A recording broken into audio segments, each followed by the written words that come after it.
Hey there, Galaxy fans. Switch to Sprint and get both an unlimited plan and the Samsung Galaxy S10 Plus included for just $35 per month per line for 5 lines. All you need is approved credit and an 18-month lease. No trade-in required. Visit a Sprint store, sprint.com, or call 800-SPRINT-1. S10 Plus 128 gigabytes after $26.67 per month credit. Apply within 2 bills. If canceled early, remaining balance due. Unlimited basic after $131.21. Pay $32 per month per line with auto pay. Coverage and offer not available everywhere. Excludes taxes, fees, and roaming. Speed maximums use. Rules $30 activation fee and restrictions apply.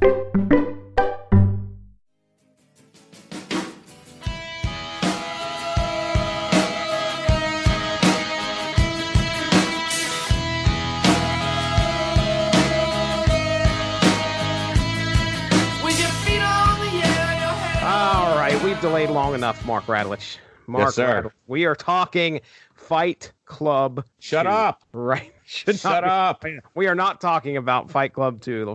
We are not. The first rule, Mark Radulich. What is the first rule? The first rule of Fight Club is you don't talk about Fight Club. Good night, everybody. Thanks for joining us.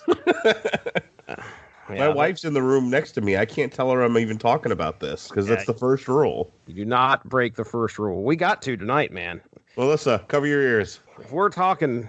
You ever been in a fight, Jesse? You ever been in a fist fight? Actually, I've never been in a fist fight. I've sparred plenty of times when I was getting my green belt, and I mean, maybe you could count that as a fight, but never fisticuffs with somebody to where I was, trying to dodge getting punched in the face, which is pretty much all I'd probably be doing. I'm too much of a pacifist, Mark. I'd probably... How do you know anything about yourself unless you've been in a fight? Good point. We're talking Fight Club 2 tonight by, was it Chuck Palahniuk? Chuck Palahniuk. Chuck Palahniuk. By Chuck Palahniuk. Because this Thursday, January 2nd, myself and Sean Coleman will be kicking off an entire year of on trials with Fight Club, starring Brad Pitt and... Edward Norton. Thank you, Edward Norton. Mm-hmm. So, as it turns out, 4 years ago now, Chuck Belichick. Jesus Christ. This guy's name. What's funny is I had no idea how to pronounce it until actually in the comic. At one point, the guy holds up his phone and he just spelled it on his phone as he thought it was said. So it's either Palahniuk or Polo-Nick, one or the other. I don't think it's Polo-Nick because we got A's in there, so I'm sure it's Palahniuk. But anyway, they spelled it for us in the comic, Mark Radulich. They phonetically put it in there. In 2016, Chuck Polio wrote Chuck. a 10-issue sequel to the novel that was made into a movie that was utterly misunderstood by the neckbeards of the world, Fight Club 2. Mm-hmm. Have you read the book? I have not. Neither have I. But I know that Chuck Palindrome has... This is why we can't get any writers on this show. No, they avoid this fucking place like the plague. Fucking Radulich and Broadcasting. Them fucking yahoos? I don't think so. So Chuck Palahniuk, he has talked about in interviews how, like, the movie that was directed by David Fincher was not the best representation of the book. And he talked about, and even in this comic, how the ending in the book is different than the ending in the movie. Mm-hmm. You finished part 1, I guess we would say, or the movie. You finished the movie, Fight Club the movie. I did finish the movie, yes. Okay, so it's been a while since I've watched it, so I'll probably lean on you for a little bit of knowledge of what happened in the movie at least. And I'm sure that a lot of people that picked up this book were more watchers of the movie than there were readers of the book itself. Picking this, getting into this, I had no idea what I was getting into other than, folks, if you haven't seen the first Fight Club, okay, the big twist ending. And if you want to stop right now, probably should have stopped before I said twist. But if you want to stop right now and watch the movie, I mean, what makes that movie so compelling is that there is a big twist at the end. There are what you assume are two guys going around. And this one guy, the only way he can get his life back on track or feel alive, I guess you would say, is by joining in these fight clubs. and pretty much getting his ass beat and beating some ass as well. So these two guys who become close friends, we find out by the end of the book, or excuse me, by the end of the movie, are actually the same person. Tyler Durden and is it Sebastian? I cannot remember his last name at all. I assume it's Durden. I don't know. He isn't named. He's named in the comic as Sebastian. Okay. In the movie, he's just known as the narrator. Okay, so he's the narrator. So we find out that these two people, who we assume were completely different, are actually the same person. If I remember right, the big thing was them like blowing up a bank. Is that what was the final? They took down several skyscrapers that held credit card companies. It's buildings holding data relating to credit history. Okay, all right. So there we go. So that's kind of how the movie ends, if I remember right. I mean, he doesn't die, does he? Or nothing like that happens at the end of that movie. He shoots himself to get rid of Brad Pitt, who is Tyler Durden. But no, he lives. The final scene of the movie is him and Marla, who is played by Helena Bonham Carter, standing watching in a neighboring skyscraper. Yeah. As the buildings all collapse from like controlled explosions. How long ago did that movie come out? Like 20? Well, no, it wouldn't be 20 years. We're probably talking about 20 years now. 1999. Was it really? Okay. Yeah. So that's the last time when it got dropped to video. That's the last time I watched it. So I was pulling that all from memory. So enter 2015, and Chuck Palahniuk decides to write this book. Artist Cameron Stewart, who has a very interesting art style, and the way this comic book comes together is quite different from what I'm used to. Specifically, and I just want to call this out right now, there's pages as you go through this, stuff is like purposely drawn over some of the text boxes, and that annoyed me. And the thing is, I think that was the purpose. I think they were, again, this interesting art style was just adding to the aesthetic of the book that we're getting here. So just real quick, and Mark, step in here, because I didn't write a synopsis out for this. I read these 10 issues, which, by the way, pretty quick read. I read these 10 issues within, I think, a span of 2 or 3 days. Spaced out a good bit, but we kind of pick up where Sebastian has left off. He's being heavily medicated to try and keep Tyler Durden in check. And as far as we know, Tyler Durden hasn't resurfaced, and poor Sebastian is just going through the motions of life like any other human being would. Since time has progressed, now is he still married? Did he marry Marla? Yes. So after the events of Fight Club, the novel, him and Marla are married and they have a son. Yes. And he's currently working for a military contractor called Rise or Die, and that's Rise or Die. Okay. All right. But as is wont to happen in a marriage, Marla is unfulfilled because she married the docile personality and not the one that she had initially fallen in love with, which was Tyler. That's going to cause some problems. I don't see how she did not understand that was not going to cause issues. Yeah. Now, I don't know if you remember this from the movie, but he initially met Marla because they were both infiltrating support groups. The whole like rising action of the movie is Edward Norton can't sleep. He's got insomnia. Mm-hmm. He's trying to figure out an outlet for himself. The doctor won't give him any medication, and he's just got incessant insomnia. And actually, if you don't sleep, you'll go crazy and die. Yeah, exactly. He's having some difficulties, and I forget how he ends up at the support group, but he starts going to like various cancer support groups. The one they focused on in the movie initially was the testicular cancer one, because that's where he meets Meatloaf, and these are guys who have had their testicles removed, which is why Meatloaf has bitch tits. I was going to use the technical term. Wait a second. What? Bitch tits, sir. It's bitch tits. Sure. I remember that from the movie and from the book. Yeah, it's a gastum something or other. But yes, he has developed female breasts because of biochemistry involving estrogen and testosterone.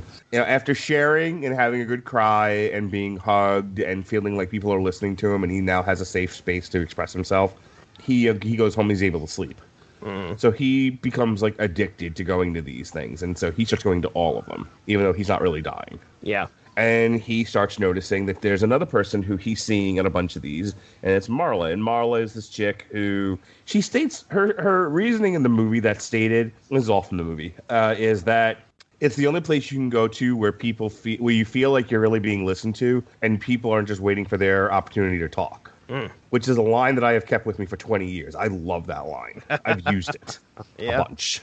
But he can't, it's kind of like, not being able to pee when someone's watching. If he's confronted with the fact that he knows he's faking, he can't get what he needs out of the group. So initially they agree to split the week. Like he'll go to some groups, she'll go to some groups, so they don't run into each other. Mm-hmm. And that's the first act of the movie. I'm going to go in chronological order because I'll get the narrative confused if I start going right to the big reveal. Okay. But he, quote unquote, meets Tyler on an airplane, and he comes home and he finds that his apartment's been bombed. Like it blew up, basically. Arson is suspected. So he ends up calling Tyler, and Tyler invites him to live with him in an abandoned house, basically. But that's also the night that Tyler's like, yeah, hit me. Yep. And they fight, and they realize that there's this whole other world of masculinity, some might say toxic masculinity, that is yet unexplored in their bourgeoisie modern life, that they can access through the art of fighting. And that's how Fight Club develops. Yeah, that's how Fight Club begins.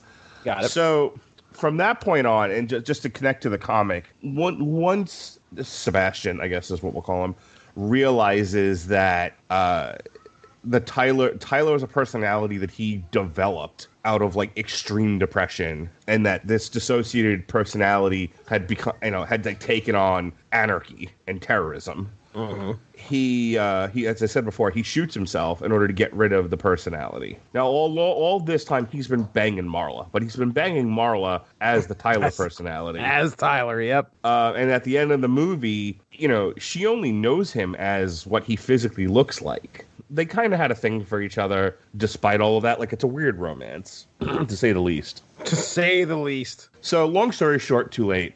At the end, once he's done away with Tyler and they've blown the buildings up, they're together and they're basically in a relationship. So from there, they get married. They have the kid. He goes to work. And now, this connects to the comic, having not been fulfilled by this marriage and falling back into a depression, she starts going back to support groups. Mm-hmm. And she starts messing with Sebastian's meds that he's been taking to keep his dissociative personality at bay. So since now he's taking sugar pills instead of his real pills, his antipsychotics basically, now that he's taking these sugar pills, the Tyler personality has come back. And that's pretty much where the first issue starts. And the first issue ends with right where Fight Club begins. It's like poetry. It rhymes. They blow up the house, and in theory, the house gets blown up, and in theory, their son dies. So yeah, according to the wiki, this is set 10 years after the ending of Fight Club. The novel was written in 1996. I'll read you the quick premise here. It just says the sequel is told from the restrained perspective of Tyler Durden as he sits in the subconscious of Sebastian, the name the narrator of the original Fight Club currently uses. Sebastian continues his dysfunctional relationship with Marla and has fallen into the mundane routine society until Tyler reemerges to cause chaos. So just like you said, blows up their house. They believe their son is dead. There are all sorts of twists and turns throughout this story as we go through. I may put in a synopsis here later, maybe, but this is probably one of the most difficult books that I've read to try and make a synopsis. It's real simple, though. Sebastian's son is missing. Sebastian suspects Tyler's behind it. Tyler's been doing a lot of other crazy secret stuff behind Sebastian's back yet again. Sebastian gets involved with a doctor who may or may not be helping him. Marla, just like you said, is she's kind of off in her own world, but when her son potentially disappears and they find out, apparently dies, but then they find out may still be alive, she's on a mission, a very strange mission with a lot of, what was the name of the disease? Because this was just so weird, man. These poor kids, that had that was it a geriatric disease? Is that what it was? They have a disease that like Progenaria or something? Yeah, that like chronically ages them, so they look like elder folk when they're like 10. You have kind of a two-pronged story here, and it's basically this. They realize in the second issue that the son's not dead. He's actually been kidnapped because the body they found in the house was a new recruit for Project Mayhem. Mm-hmm. It was a guy that they had Project Chaos. Nope. New recruit for Project Mayhem. In exchange for Tyler funding his college education, had to be in the top 5% of his class, lest he forfeit his life to Tyler. Well, apparently he did not achieve said goals, so they used his body and they ran off with the kid. So on the one hand, you have Sebastian going to look for his son by infiltrating the new, what becomes Project Chaos, Tyler's group. But then you have Marla, who is utilizing these kids that are unnaturally aged, and they go to like a Make-A-Wish. And instead of like going to Disney, like an AK-47, they're like, I want to be dropped into a combat zone. This story is ridiculous. It's just utterly ridiculous. Yeah, so they're like, and I don't quite understand what the point of that was, but yeah, she seems to think that the road to finding Junior is that he's probably in one of these like combat zone areas. So, yeah. So I think one of the big beats that we get out of the first few issues, probably even the first issue, at least by the second issue, you realize that, yeah, Tyler's been around for a while. As much as you think he may have been suppressed, I mean, he's been doing all this stuff, obviously unbeknownst to Sebastian. So it seems like Tyler's ultimate goal is to make Junior the new head of Project Chaos. And I want to read this. This is the synopsis of issue 3, but I think this is all really important stuff here, thematically and narratively. Sebastian arrives at his childhood home, which has been converted into a recruitment center for Tyler's new group, Project Chaos. After a speech from the head of the recruitment center about how this is 2015, by the way, men have lost all their role models due to feminism, making it impossible for men to hold positions of power without being falsely accused by vindictive women. Message!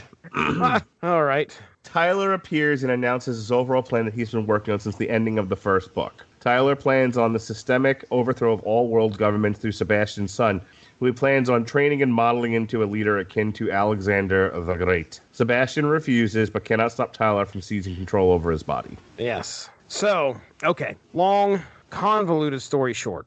We reach near the end, okay?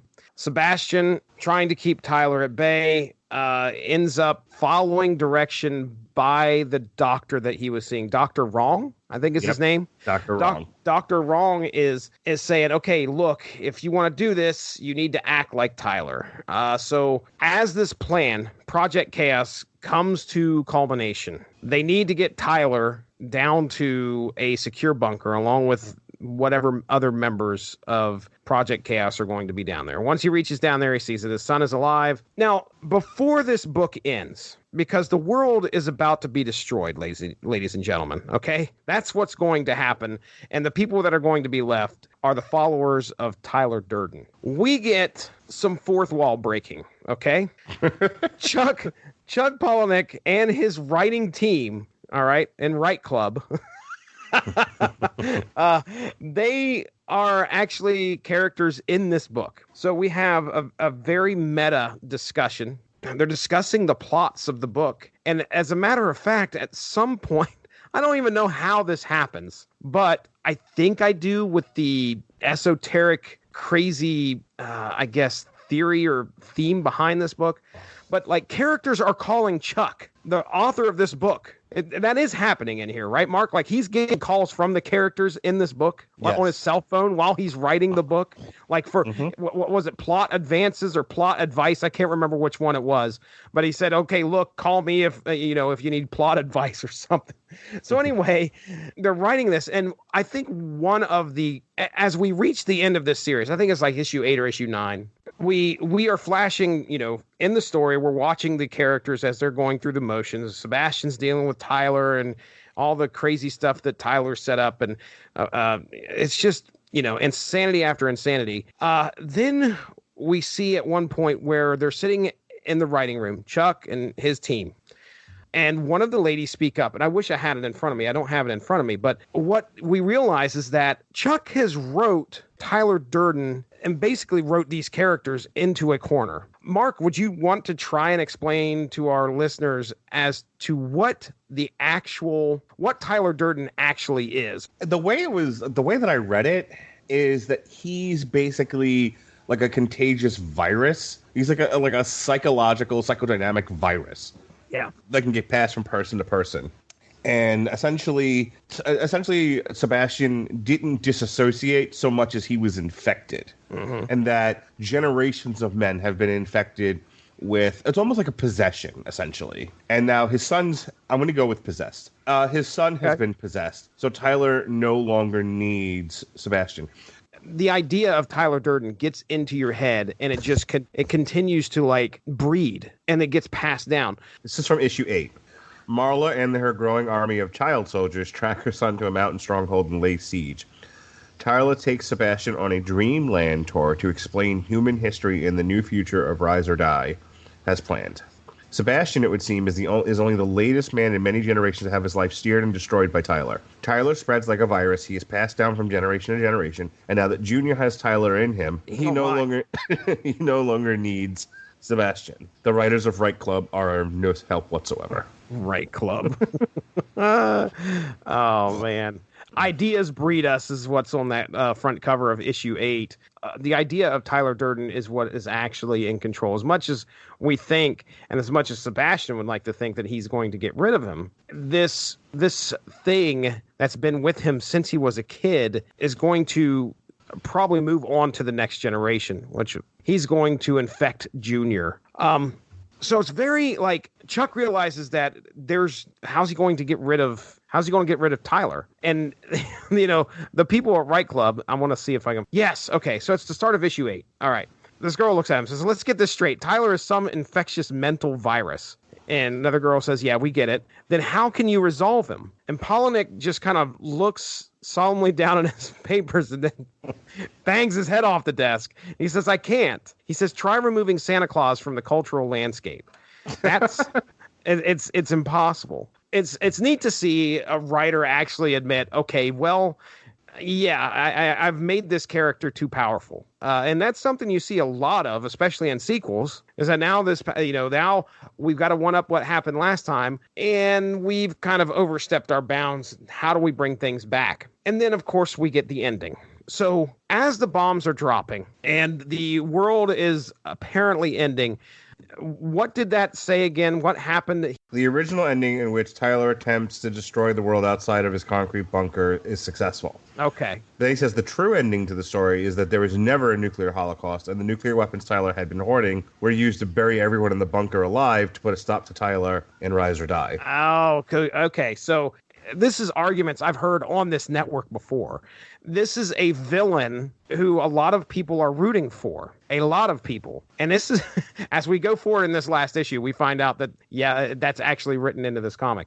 But this is a villain that a lot of people are rooting for that you shouldn't be rooting for. And so the plan is to actually, okay, let's kill off all the villains, all the people that are associated with Tyler, and we're good. That's probably the best way to end this. You want to kill the villain. However, when he does that, just like you said, issue 10 is interesting because it's all pretty much like from Polinick's perspective. Let me read this. A legion of angry Fight Club fans arrive at Polinick's Replace Fight Club fans with something different. Yeah. Recently came out, and I can almost see it, but go ahead. A legion of angry Last Jedi fans. Sorry. Unhappy with this ending as well. They've seen the movie but not read the book and identify with Tyler on a surface level. Yup. So what you just said there, I mean, that is something that we see all the time. We see people who identify with a character, and Chuck Palahniuk wrote the book, so he knows the characters that this is based off of. But just like we said earlier, I believe a lot of people that came to this book were more watchers of the movie. I know I was. I saw the movie. Who has the time to sit down and read a fucking book? But yeah, well, books are for burning. But let me tell you. But let's talk about the elephant in the room here for a minute. Okay. So what people can't seem to figure out about Fight Club is that You're not supposed to be rooting for Tyler. Oh. You're not supposed to be rooting for the guy that says, burn your house down, burn all your furniture, quit your job, and try to upend society. I think there's an argument to be made for we should not try to murder masculinity in its crib. Mm-hmm. I think there's an argument for generations of boys being raised by women having difficulty coping with life in general. There's certainly a discussion around how boys learn differently than girls, but school is, and I've heard this from my wife, so this isn't like a toxic male perspective. Okay. But that schools are basically designed by women for girls, which is why a lot of boys have real difficulties with the school structure, and the dropout rate is higher among boys than it is among girls. So I think there's a conversation to be had here. But, trying to undermine civilization isn't really the answer. And yet, because people are angry and disenfranchised, I needled you about fighting in the beginning.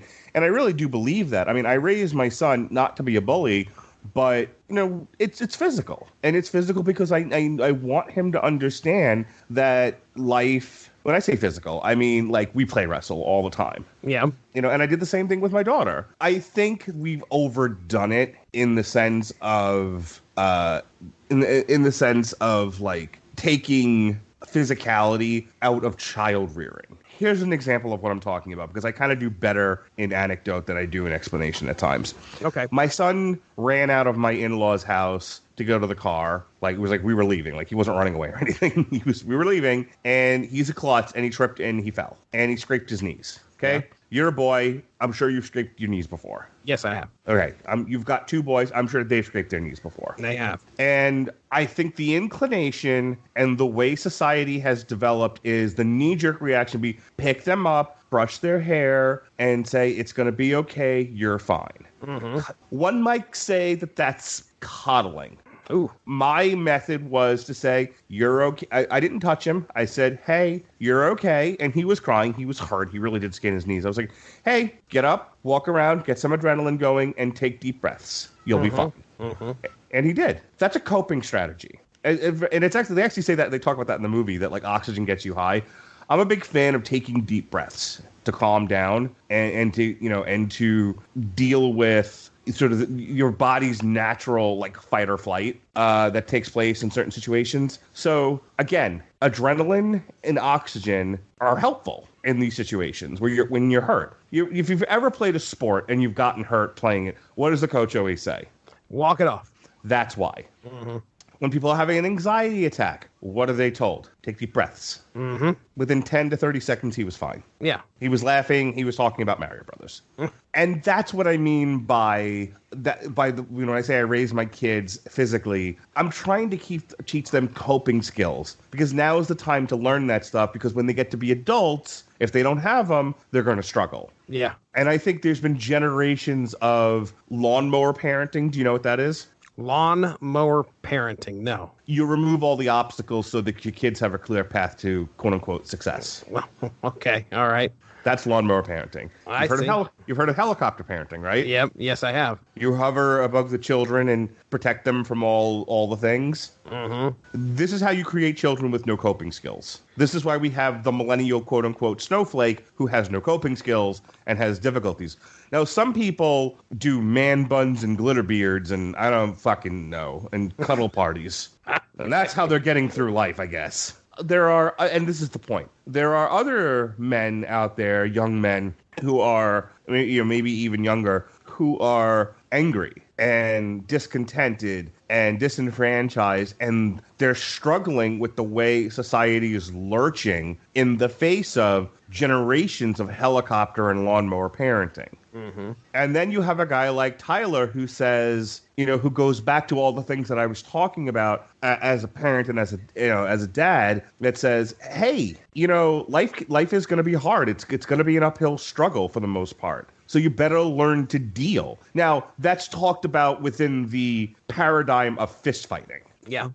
How do you know anything about yourself unless you've been in a fight? He's talking about struggling. But the movie, and I guess the book, I don't know, I haven't read it, take that idea to to an extreme level of The problem with society is that I limited that to parenting, but society in and of itself has sort of lurched into this coddling, demasculating effect where, and the narrator character, Ed Norton, kind of talks about this. He was like, what kind of coffee table defines me? There are arguments to be had about the civilizing effect of marriage, the civilizing effect of women on men. And I think that in all things there should be balance, and there's a lot of good to be had there. Certainly, I don't think as two guys currently doing a podcast via the internet, neither one of us is really looking at, we should just upend society and have no internet and go back to caves. Let's be realistic. Yes, that's true. When I watched the movie, Fight Club was a way of feeling alive. You go back to that, how much do you know about yourself if you've never been in a fight? Number one, you feel alive. You hurt. Pain's an essential part of feeling alive. Not only that, the struggle that you were talking about. How do you... 9 Inch Nails. I hurt myself today to see if I could feel. I focus on the pain because it's the only thing that's real. That's real. That's right. The other thing is that a fight club would make you face those struggles that you were talking about. Like, humans are social creatures. The idea of a fight club is that you now have a society to which you belong, because you could not find yourself belonging to the greater society. Yeah, and this club will take you to the brink of, like, can you continue? You're basically fighting to try and win, to try and be something. Our society today we're not faced with that extreme at all. We're not faced unless it's a lot of it's money related and capitalism related, which might also lend that lends support to what Tyler Durden does at the end of the movie by taking a shot at a very big capitalistic structure. Right. But yeah, I mean, we're coddled, man. We aren't sitting here facing life or death. We don't have a spear, and we don't have to go out and catch food, skin it, and kill it. Most of our society is not having to deal with that day to day. There are some that do, and that's very unfortunate. But what Fight Club allows people who are in situations like ours, allows them to feel alive, allows them to experience that. And again, you learn that much more from yourself when you're faced with those decisions and that reality. I think about so many of the people that I come in contact with on a day-to-day basis, just by nature of the job that I do, who have zero coping skills. Oh man. If they're not addled with drugs and alcohol, if they're not in an environment that they can either deaden themselves to or control utterly, they can't deal with anything. Mm-hmm. They cry, they self-harm, they scream, and they tantrum. I mean, these are grown men and women. A lot of them deteriorate mentally. Oh, wow. Because they just don't... They've never had somebody say, yep, I know this is uncomfortable, and you have to deal with it. You have to deal with it, yeah. You have to get up. You have to move on. We're at this point. We can't stop and cry about what happened. Just like you said with your kid, you picked him up. Yeah, I can't tell you how many times I've told my kids figure it out. Mm-hmm. But all of this to say that Tyler's message is Tyler's kind of like the devil. Like at first he's showing you there can be something else other than this kind of bourgeois dead world that's convinced you that the meaning of life is stuff. It's funny. I had a friend who dropped out of college because he didn't like his major anymore, and his major was marketing, and marketing is the art of getting people to believe that they need to buy shit they don't need. Exactly. And so, and he just didn't want to do it, and which I get. So I forget what he ended up doing after that. But so when you have a guy who's like there's more to life than stuff, and you can and as boys raised by women, you can get back to where you need to be. I think I was reading a bit of a review of the book, and Fight Club talks about masculinity and machismo and all of that, finding purpose through masculinity, traditional masculinity, which is an interesting concept and certainly something that I think people would glom onto. Where it takes a turn is that undoing of society. But this is where, but again, and I feel like we got away from this, but I want to make sure I spell this out. This is what people glommed onto. And it was like, and instead of, they ignored the fact that Ed Norton rejects this out of hand in the movie. Mm-hmm. He rejects the notion, he rejects Tyler. He was like, no, this is wrong. Trying to upend society and, and like, there's a whole thing about like, I don't want to kill people. He was like, the buildings are empty. You're not going to kill anybody. He was like, but that's not the point.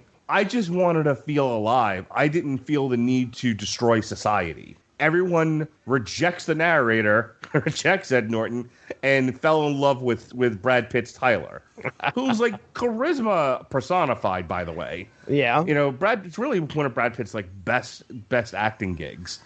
But and so to take it back to Fight Club 2, I feel like Palahniuk is trying to address that. He's saying that like people don't get it. Just like, the conversations we've had about The Last Jedi, where it's like, no, we don't want to see a story where Luke makes terrible decisions and then reacts out of guilt and frustration and anger. We want to see him be the hero that we remembered him in from a movie that ended in 1983.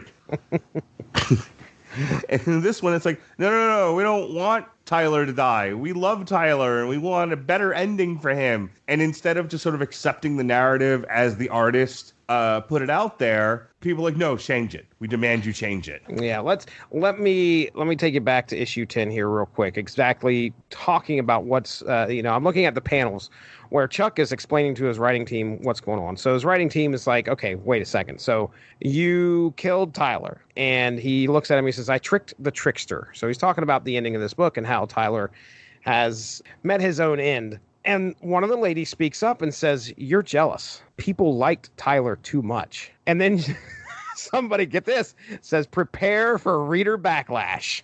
So, yeah. And the big thing, though, what was funny was not to mention that after all that, you killed the dog. There's a dog inside the compound that Junior is latched onto. And these writers are afraid that, okay, yeah, you've killed Tyler and you killed a dog. So there's going to be a lot of people that are upset. After explaining all this, his dogs, Chuck Palahniuk's dogs, start barking wildly. And he walks outside, opens the door, and there are, I don't know, hundreds of people who have Fight Club 2 in their hands. And they are pissed off about how it ended. And then, man, does it get meta from here. It's so funny because they start showing like pictures of people in the crowd and close-ups. Like one guy has "Deliver Me from Clever Art" tattooed on his neck. Another one has "May I Never Be Perfect and Complete" tattooed on his arms. This other one says, "The things you own end up owning you." So yeah, there are some upset fans here, Mark, about how this ended. You have picked some books lately that have really come through on some way or another, but normally it's because, the book ties in with the movie or the TV show that much greater. This actually ties in with some like crazy ass, some toxic fandom right now. And I don't know how you pulled this one off. I am a holistic content scheduler. Yes, you are. Yes, you are. I do no research. I just point. I'm like, oh, that works. This conversation he's having with the fans, these people are mad, and one of them yells out, "We're looking for you." And he goes, "Let's handle this via Reddit." Well, that's perfect. Anyway, things don't just stop there. It's not Palahniuk, addressing his upset fans. Then it proceeds to get even more meta, where Tyler Durden is actually one of the people in the throngs of fans. There's a long conversation about how, just like you said, the book comes up like, hey, folks, there was a book. You guys never read the book, and most of them have no idea that there was one. Then the fans pretty much take over the ending, which was weird. So, I guess this is like Chuck Palahniuk's catharsis of dealing with. It's so funny in light of what's happening with Star Wars, because yes, such a I don't give a shit what J.J. Abrams says. It's such a reaction to the fan backlash over The Last Jedi. You have like half of the critics and fans that are just happy that they got an ending that satisfied them personally. And then there's the other half that recognize it for the trash heap that it is, The Rise of Skywalker. Mm-hmm. And that it was capitulation to fan tantrums. Mm-hmm. It was like they just sat in a writer's room and were like, let's not worry about making a good movie. Let's just make the fans happy because this has to make money. We spent $4 billion on this IP.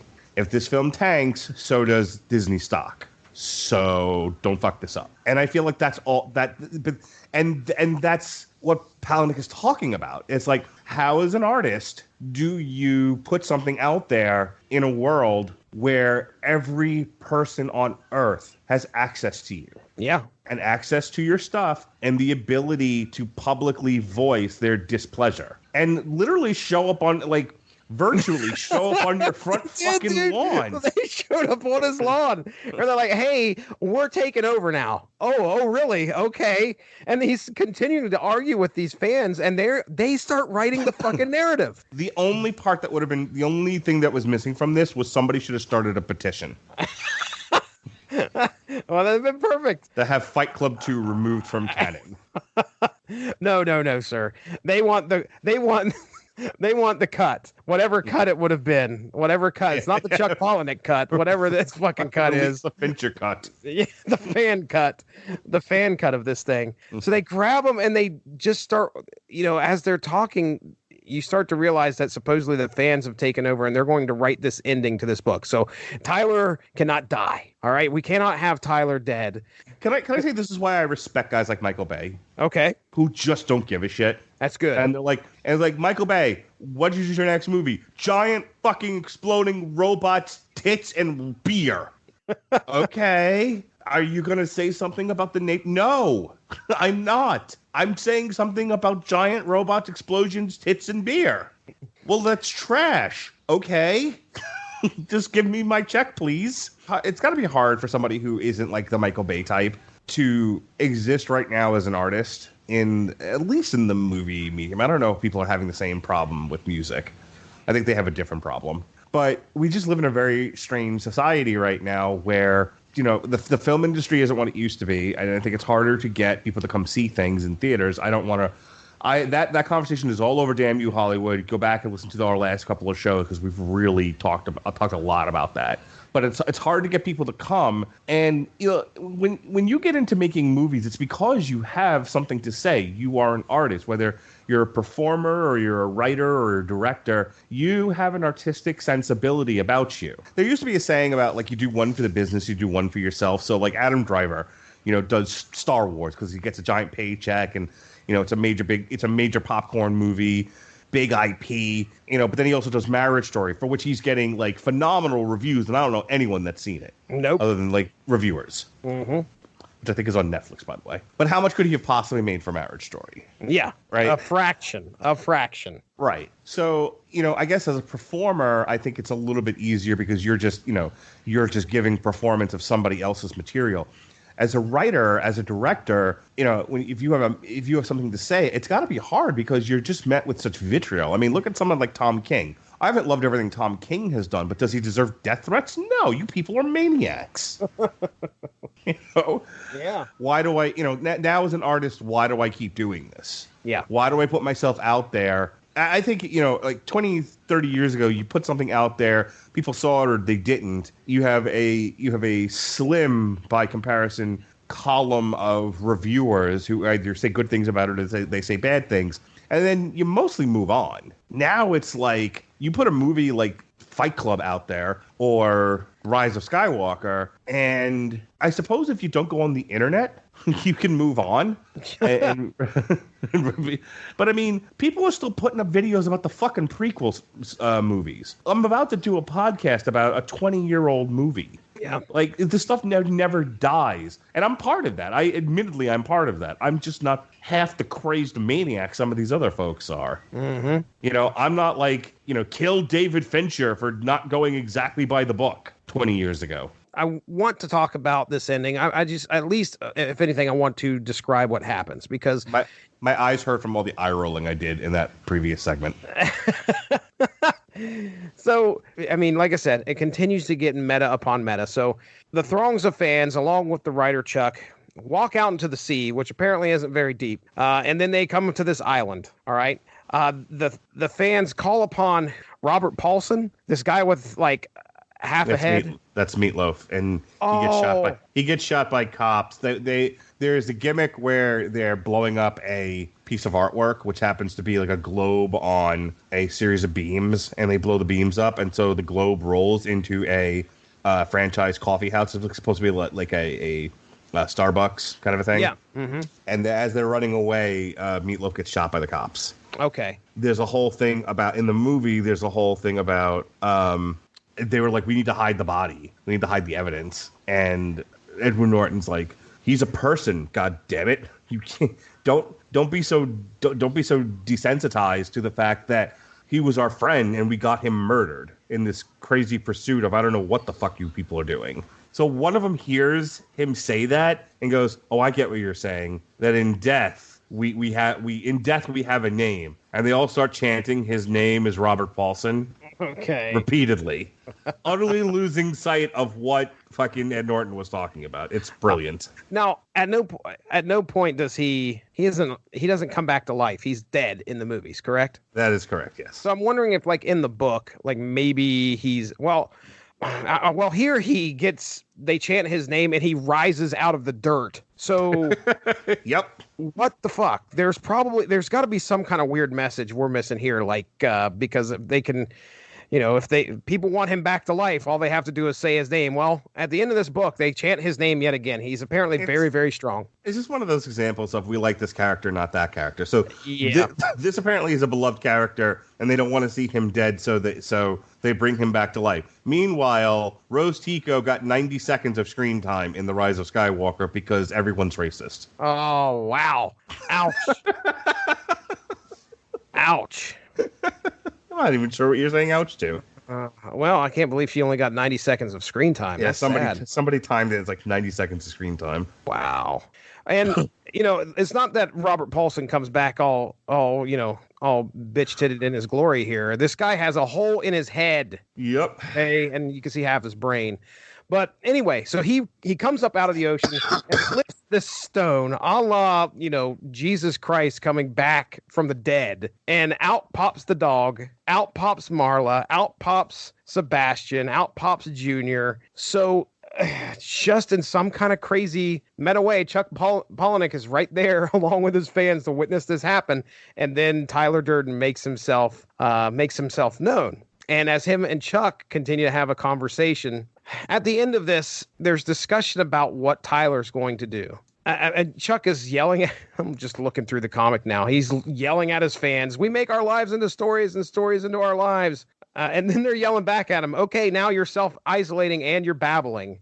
So the people have lost faith in Chuck after his shitty ending, all right, that he wrote to this book. Not only that, but Tyler Durden walks out. And remember, Tyler Durden is supposedly, as he was written, a virus that's an idea, something that gets started and stays with everybody. As he and Chuck are talking about, apparently there was an original ending to, was this the first book? Where he says, okay, I'll read this to you. Well, actually, there's nothing to read because, again, we start getting into this weird shit where instead of text for the word balloons, we actually have pictures. So he talks about, I think, the original. Love that, by the way. Yeah, it's crazy where we find out that Marla's pregnant and she goes in to get an abortion, which was, he said, yeah, take the, say that line. What was the line? You forgot about the big line that got cut from the film. Chuck is talking about this, where Marla looks over at Tyler and says, someday I want to have your abortion. Yeah, that's brilliant, by the way. I love that line. Yeah, so Marla was supposedly going in to have this baby aborted, which would have stopped, supposedly in line with the theory of the book. Hang on, can I address that for a second? That's, what kind of weird fucking world we live in? Because there's a line in the movie where she says something where Tyler's talking to the narrator, and he says, boy, the things that come out of her mouth. Flash to there in bed, and she's like, I haven't been fucked like that since elementary school. That's the better of the two. Okay. That apparently was acceptable, but I want to have your abortion. We live in a stupid world. Yes, we do. Yes, we do. So yeah, Chuck's talking about how this was going to be how the book ended, where she went to the clinic and had the abortion, and Tyler did not like that because that would have ended Tyler, because he supposedly goes down through the generations. And as Chuck has his head turned, Tyler pulls out a gun and blows Chuck Palahniuk's head off. Yep. And that's where we end the story. So, okay. Now, because your creations take on a life of their own. Thank you. This book got a lot of shit. And albeit, oh, dude, have you read the comments? You know, it doesn't surprise me. It's so funny because Chuck knew exactly what the fuck was going to happen when he finished this book. We watched it all happen. In a meta way, I think he's just like, I'm going to write a story. Everyone's going to hate it, and they're going to react a certain way. And because these are fucking sheep that are predictable sheep, you know, I'll just sit back and watch it all happen. So yeah, I can only imagine like neckbeards and nerds like, hey, don't make fun of me. There's at least, I don't know, 3 or 4 good comments out of this bunch here. But this kind of speaks to the genius of this book. I kind of like it now. I mean, as crazy and all over the place as it was, I realized the genius as we hit the ending, which is kind of what the movie did for me. Yeah. When I got in it, fuck, man, this is actually pretty good. It's not an easy book to digest. It does take some sitting down and kind of thinking about it and ruminating on it. But I think once you do, you realize, wow, this is actually pretty brilliant. Could you have imagined having to wait month to month for issues to drop and then you get this ending? I don't know if there's ever a time I wouldn't have laughed out loud about this. Yeah.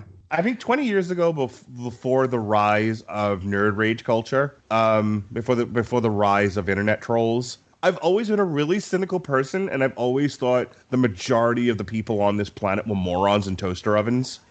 Please listen to my podcast. You can subscribe on iTunes or 1 billion subscribers.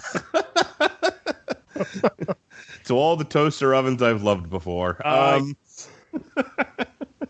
Don't send any hate mail to Jesse. Please send it all to me. Oh yeah, you don't want to upset me. No, Jesse's a little pretty easy. Jesse's a little snowflake. He can't handle it. Send it to me. Yeah, I don't need a skin knee, much less a harsh comment. Yeah, I just can't imagine the time in my life that I wouldn't have laughed out loud at an ending that basically says you fans are all a bunch of toaster ovens. All right, so here we go. I'm not going to tell you who these people are, but this is one comment. One comment says, as much as I love the movie, we're off to a great start. As much as I loved the movie and was excited to learn about this, I could have done without knowing this existed. Sure. Okay. We got a real simple one here. It said this, ... this sucked. The ending sucked and was overly cheesy. I hated the meta plot that was happening and how important it became. Ooh. Thank God I didn't pay a dime for this lame story. I mean, he obviously did this to get money, taking advantage of his best-selling story. He should be ashamed of being so commercial. What? What? I mean, oh, wow. Next comment. I really wanted to be impressed by this. I really wanted to be behind Chuck, subverting our expectations and taking his idea in new and refreshing directions. But this was just underwhelming. The kind of self-knowing Deus Ex, he put Doe X, but I think he means Deus Ex, that completely defeats any message the story was trying to impart. I like taking the comic medium in bold new directions, but this just seemed to be a cop-out, not to mention so many elements that simply stretched credulity? Yes. Okay, to breaking point. I don't know how it came to this, but it really didn't work. I'm sad to say. I can only imagine he sat like at home. I don't know if he's married or not, but like he writes Fight Club. He gets it optioned for a movie. He sees the movie. He sees the reaction. He's like, wow, talk about being completely misunderstood and utterly missing the point. Mm-hmm. I feel like I need to address this. Oh, I feel like novels are clearly way too hard for people to understand. Let me try a comic. Here's some pictures. Here's pictures. Let's see if you idiots can get this. At the very end, it's like I got taken out a bit sometimes when the pills and stuff were on top of the fucking text. That bugged me. But I just didn't read those texts, honestly. I just skipped those parts. Yeah, because then you have to decipher, well, what came before that? And I'm taking, you know what, that shit is on purpose. And I'll tell you right now, the very end where the text boxes become pictures. I mean, he's just like, you know what? I'm fucking done. Nobody's reading this anyway. So I'm just throwing pictures in the text box. It's like he knows people are not reading anything. That was such a design. People are really upset about the way this story came across. And at the very end, he's just making a big commentary on the people that are reading his work. I want to read this to you. Yeah. Some critics have condemned Fight Club the book because of its violent heteronormative theme. I hate the fact that heteronormative is part of the cultural lexicon, by the way. Heteronormative themes and cult philosophy. Peter Matthews, however, argues that these critics often overlook the novel's ironic critique of its characters' violent worldviews. Yes, anyone that was critiquing this on a surface level is way too concrete and doesn't understand the ironic narrative. Yeah. The book received critical interest and eventually generated cinematic adaptation. Following its film adaptation, the novel gained popularity among young, male American readers. Critics have attributed Fight Club's popularity with this audience to its critique of an emasculating consumerist culture and to the implied message that modern men need to revert to their primal aggressive nature. The Evening Standard said the novel was the origin of the term snowflake. I coined snowflake, and I stand by it, Polnick said in 2017. Every generation gets offended by different things. My friends who teach in high school tell me that the students are very easily offended. The modern left is always reacting to things. Once they get their show on the road culturally, they will stop being so offended. Well then, all right. So, themes. Jesse Kavadlo, a professor at Maryville University of St. Louis, argues that the narrator's opposition to emasculation is a form of projection, and the problem that he fights is himself. He also argues that Palahniuk uses existentialism in the novel to conceal subtext of feminism and romance in order to convey these concepts in a novel that is mainly aimed at a male audience. In an essay titled Fight Club and the Disneyfication of Manhood, Cameron... I love that. Cameron White and Trina Walker suggest that Project Mayhem's ultimate goal, through the destruction of financial institutions, is to shatter what society deems real manhood, reducing manhood to survival instincts. Paul Skinner has also echoed this sentiment, stating that anger and dissatisfaction of the male characters is against one type of masculinity being suppressed by post-industrialist consumerist society. Palahniuk gives a simple assertion about the theme of the novel, stating, all my books are about a lonely person looking for some way to connect to people. Boom, there it is. Yeah. Paul Kennett argues that because the narrator fights with Tyler, or fights with himself, and because he fights himself in front of his boss at the hotel, the narrator is using the fights as a way of asserting himself as his own boss. These fights are representations of the struggle of the proletarian at the hands of a higher capitalist power. By asserting himself as capable of having the same power, he thus becomes his own master. Later, when Fight Club is formed, the participants are all dressed and groomed similarly, allowing them to symbolically fight themselves at the club and gain the same power. Boy, we overanalyze a lot of shit sometimes. You know, people are like, oh, so-and-so is a blah, blah, blah, and a representation of a blah, blah, blah. And it's like, there could be a very, very simple reason why he wrote this story. That's really all it is. What did he say? He said he did it in order to... It's about connecting. It's about connecting. Again, I said this, that we are by nature social creatures. When placed in isolation, and this has been studied time and time again, when placed in isolation, we decompensate mentally. We are at our best when firmly within social societal structures. We, Jesse and I, have our family structures. We have our work society. We have our friend society. We have that. Part of that in the Venn diagram of things is our internet podcasting friend society, and then whatever other little circles of connections that we've got. But these are the things that keep us, despite some of the sometimes negative things that come out of it, these are the things that keep us sane. These are the things that keep us whole. These are the things that civilize us. If you start to strip them away, that's when the baser instincts start to come out. If you suddenly lost, if you were Job and you suddenly lost all your friends, your family, your job, your home, what would you become? Yeah. So I get that. But to take this all the way back to the beginning, I think you're supposed to sympathize with the narrator. You're not supposed to sympathize with the fucking devil. Yeah.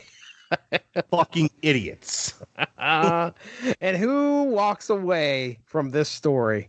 The devil. Oh, that's right.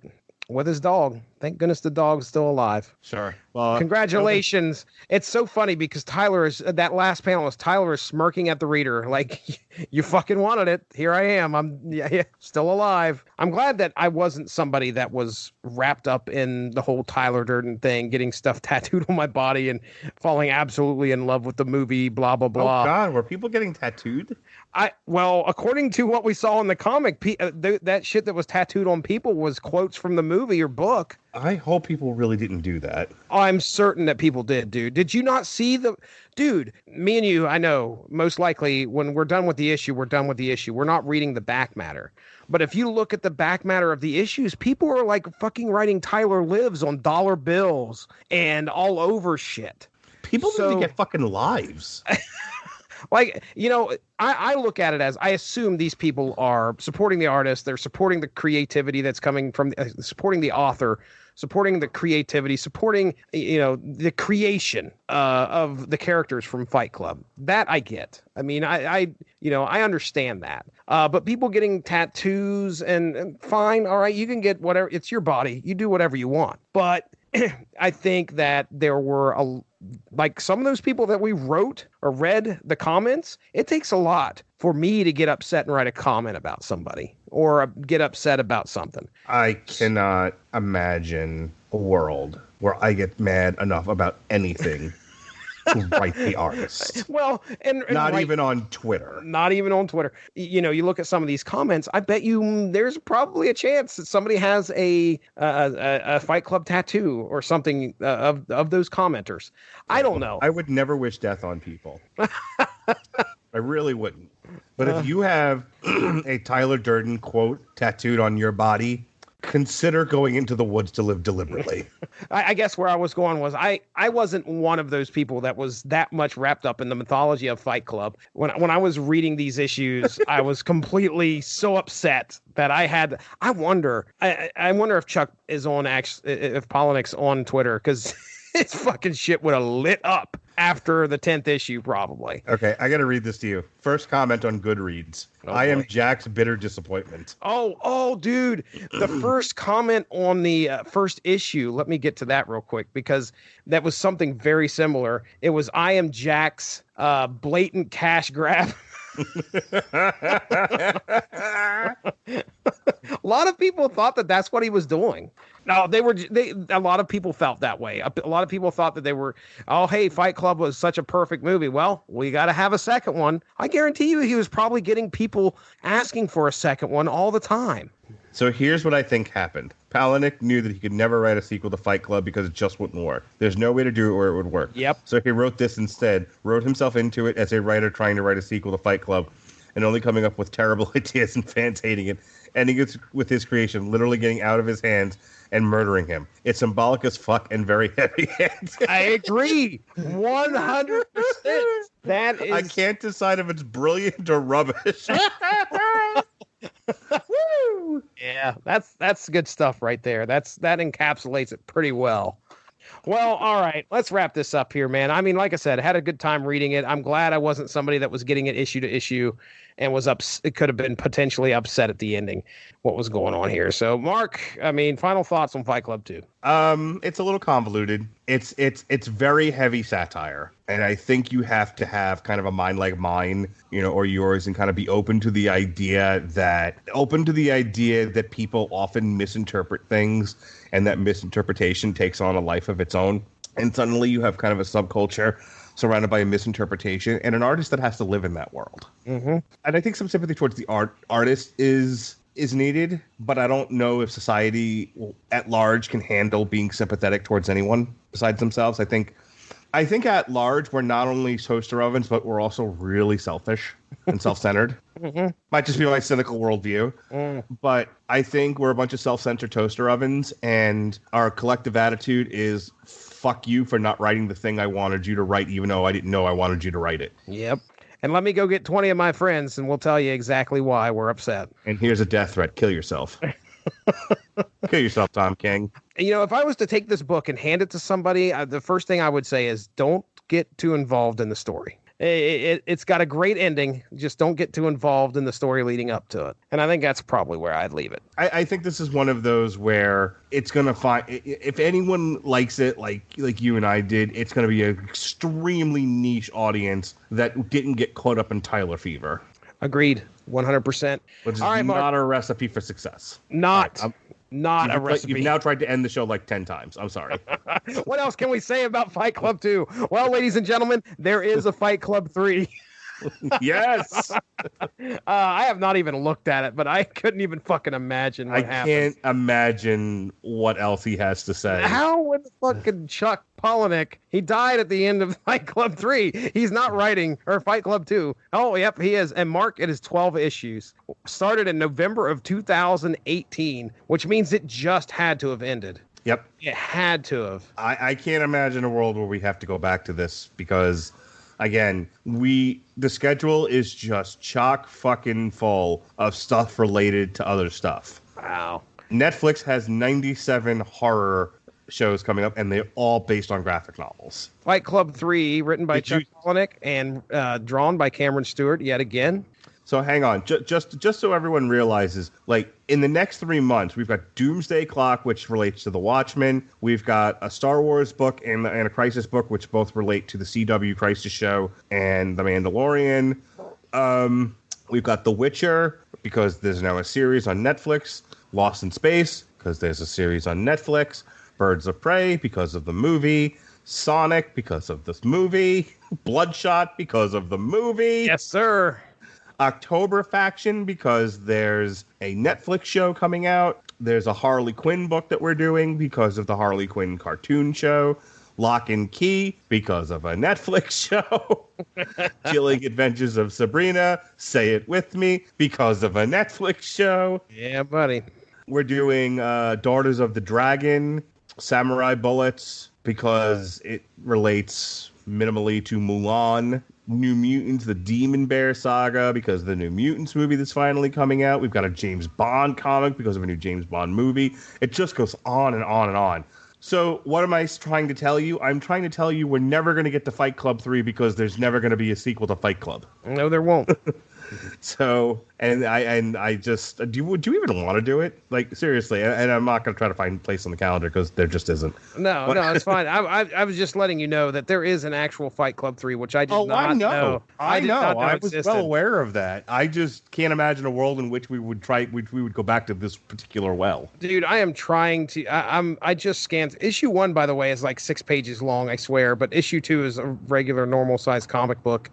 Let's just put it this way. Junior's still alive. Tyler's still alive. Marla's still alive. I have no idea. I hope Fight Club 3 is all about The Last Jedi.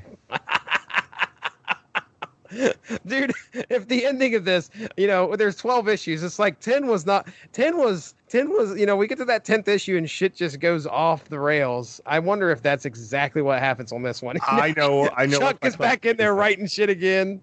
Chuck is commenting on the fans versus Star Wars and Game of Thrones. Oh, yes. 12 issues. That's wonderful. Yeah, like half, issue 8 is completely dark. You can hardly see anything. It's very, very meta there, Chuck. All your heroes are shitty and make terrible decisions. Oh, nothing ever works out for anyone. Well, and there's an Asian girl who does it all for love. It looks like there was an Asian in here. She did it all for love. All right. Well, you just ran down pretty much the source material schedule for the upcoming year, 2 years, whatever. What do we got coming up on the Rattlich and Broadcasting Network? All right. Well, we're going to have a canned ham for you tomorrow because it's New Year's Eve and we're not going to record anything, but I'm sure Jesse will have either, I might make it Fight Club related. Hell, you never know. Sure. I don't know how, but I might. Maybe there'll be an unspoken issues or something. Jesse's always got some canned hams lying around. That's right. So he'll figure that out. But New Year's Day at night might be a little bit later than normal, but at some point, which I need to talk to you about, we'll be doing our Metal Hammer of Doom year-end special on January 1st. So we'll look back at some of our albums that we review. We'll look at some stuff that we never got to. So that'll be fun. And then myself and Sean Comer will be doing the On Trial for Fight Club. I'll be defending. He'll be prosecuting. Friday night, myself and Pat Mullen will put the next chapter in the books for a long, strange trip through heavyweight boxing. We're going to do Chapter 3, Joe Louis. And then on the 4th, in theory, we're supposed to be doing commentary for ICW New York No Holds Barred, assuming Pat can make it. Apparently, he's had some work issues. By the time you hear this, hopefully we'll have had a Fuller House Season 5 recorded and in the archives, and just the watch-along for Fedor versus Rampage. Not the whole card, just that fight, however long it is. Fedor versus Rampage. And because this is December 30th and not December 28th, I know how long it was. Just not going to tell you right now. The week after that, we kick things off proper with a new schedule and a new year. January 6th, we got Doomsday Clock, which just wrapped up. Yes, sir. And then myself and Alexis Hana will do a TV party for Watchmen. We'll have Pat Mullen, hopefully, on the Metal Hammer of Doom to listen to some 80s Kiss.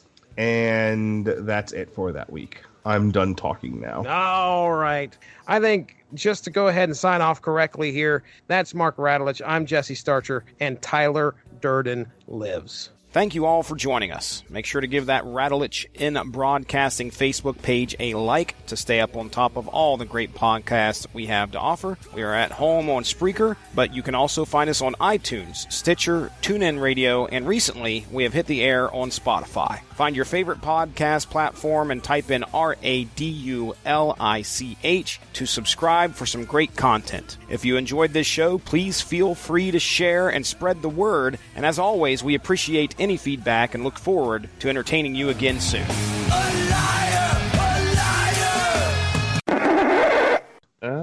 So, Shit. well, shit. That motherfucker's left-handed. I'm a cat. Oh, sorry. Bring on the snots. All right. Well, Memories alone in the moon. I would rather you hack all over my show. Saw your post earlier. I know that you're preparing by watching Fight Club 2, or excuse me, watching the first, the only, let's try that. You want me to handle this? Yes, please, go ahead, We're sir. talking about a comic sequel to a movie that I can't do this gag anymore. We'll never get out of here. Daddy, play me a song on the guitar. All right, so here we go again. Yes, sir. Subconscious of Sebastian, Star Destroyer. No, all of his essence. Yes. He is all the Tyler, and Tyler is all the Sith. And Daisy Ridley is Iron Man. Here's the issue that's covered in sperm. That's great. That was real interesting. Nice art choice. I think it would have been better if they had actually covered it in sperm, like actual sperm. It would have been even better if it had been covered in sperm and then it was scratch and sniff. Mark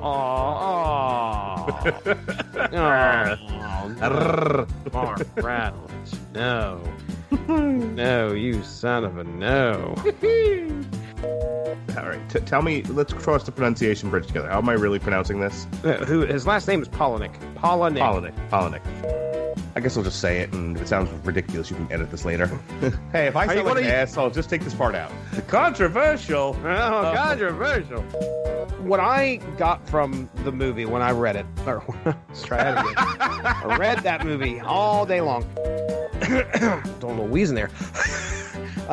This was sound great. And that's the way the news goes. Fucking dare you call me a toaster oven. Hey there, Galaxy fans. Switch to Sprint and get both an unlimited plan and the Samsung Galaxy S10 Plus included for just $35 per month per line for 5 lines. All you need is approved credit and an 18-month lease. No trade-in required. Visit a Sprint store, sprint.com, or call 800-SPRINT-1. S10 Plus 128 gigabytes after $26.67 per month credit. Apply within 2 bills. If canceled early, remaining balance due. Unlimited basic after $131.21. Pay $32 per month per line with auto pay. Coverage and offer not available everywhere. Excludes taxes, fees, and roaming. Speed maximums use. Rules $30 activation fee and restrictions apply. Hey there, Galaxy fans. Switch to Sprint and get both an unlimited plan and the Samsung Galaxy S10 Plus included for just $35 per month per line for 5 lines. All you need is approved credit and an 18-month lease. No trade-in required. Visit a Sprint store, sprint.com, or call 800-SPRINT-1. S10 Plus 128 gigabytes after $26.67 per month credit. Apply within 2 bills if canceled early. Remaining balance due. Unlimited basic after $131.21. Pay $32 per month per line with autopay. Coverage and offer not available everywhere. Excludes taxes, fees, and roaming. Speed maximums use rules. $30 activation fee and restrictions apply.